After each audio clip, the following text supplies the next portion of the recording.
عجیب شان دوران راغی په وطن کې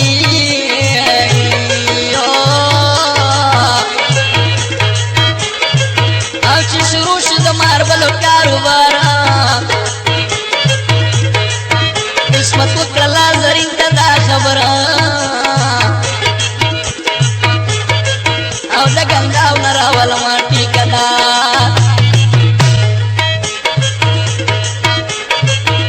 غریبۍ غونډې به ورکړو ټول دولت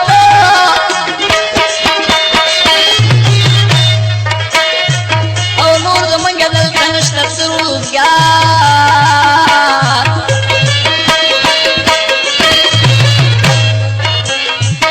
ټیکهداري بیا راوغوښتنم شاته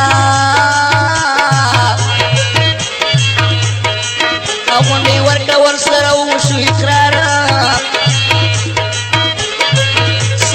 وشولا د ګاډي په حسابو او په مشي مقرر که څوکیدار دوا وشوه عزیزانو درنګ چالو شو او سبا یې په سوداګرو شروع کړ کار بیا پیرون اجي ویل ګوره زرینا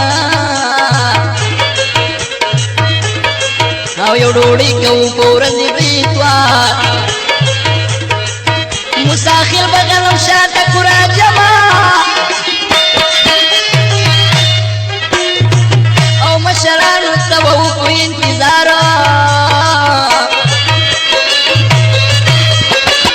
کړه دې رئیس د انګارو مقرر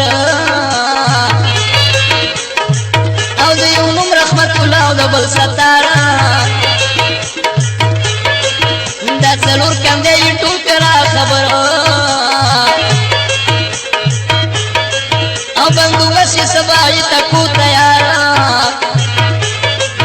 چې سبا شو خلک راغی غنم شاته او څوک ساده او څوک پکې و تیله دار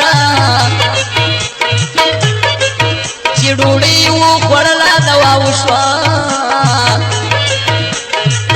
او بیا پیروز اجي تقریر وکړو په جاره ورته ویلي عزیزانو ټول خبر شي او د ماربلو دی راغلی خریدار چارچاپېره غرونه دي زمونږ شریک او د هر غم نمبر راځي به وار په وار سرا د کونډې رڼې حق او ورکوو بیا که غریبي که مالداره د سوران خلک په خپل منځ کې جرګه شو او غوړي به یې خوري نه دوی وکړي انکار د سړي خوا خلک بیل شو یو طرف ته او ټیمې ورکړه دستي نشو سلاکاره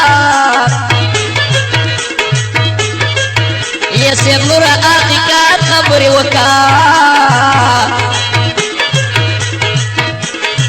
او چې په دروغو ته ځان نه کړي ګنهګار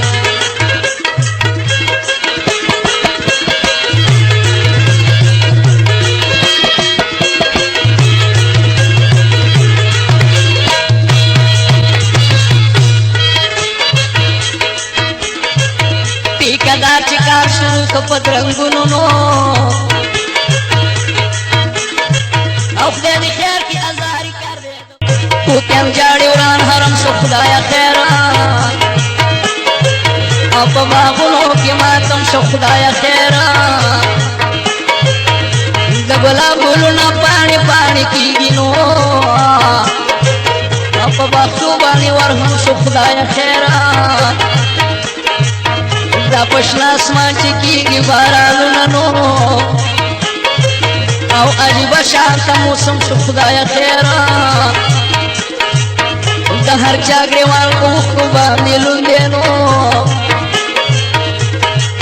او په عذاب کې ټول عالم شو خدایه خیره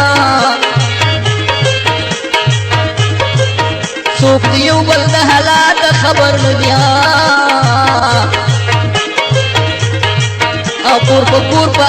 غم شو خدای خیره چاته وجاړو بل دیم د جړا نشتا او بی وفا مون سلام شو خدای خیره